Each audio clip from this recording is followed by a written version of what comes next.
দেশের সব ধর্মীয় প্রতিষ্ঠানে যেভাবে সরকার পাহারা দেওয়ার ব্যবস্থা করেছে, তেমনি মাজারেও নিরাপত্তা দেওয়ার আহ্বান জানিয়েছেন সুফি বাউল অলিয়া-উলিয়ারা। দেশের নানা এলাকায় মাজারে হামলার প্রতিবাদে শুক্রবার জাতীয় প্রেস ক্লাবের সামনে এক মানববন্ধনে এই আহ্বান জানান তারা। বক্তারা জানিয়েছেন, সরকার পরিবর্তনের পর দেশের বিভিন্ন মাজারে হামলা ও আগুন দেওয়া হয়। এসব ঘটনায় অনেকেই আহত হন। সামাজিক যোগাযোগ মাধ্যমে বিভিন্ন ইভেন্ট খুলে মাজার ভাঙার কর্মসূচিও দেওয়া হচ্ছে। এসব হামলার ঘটনায় দোষীদের আইনের আওতায় আনার দাবি তোলেন অলিয়া-উলিয়াদের ভক্তরা। অলিয়া প্রেমিক রয়েছি।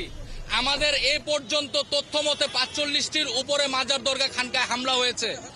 এই হামলাগুলো কারা করেছে এগুলো বর্তমানে ইন্টারনেটের যুগে সকল তথ্য স্পষ্ট।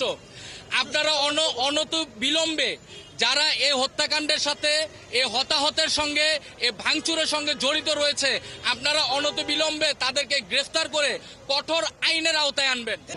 মাননীয় সরকারের কাছে আকুল আবেদন জানাচ্ছি, প্রত্যেকটি মাজার খানকায় প্রশাসনের লোক দিয়ে নিরাপত্তা দেওয়া হোক। যে আমরা সাংস্কৃতিক সম্প্রীতির মধ্যে দিয়ে বসবাস করেছি সেটি আবার ফেরত আসুক।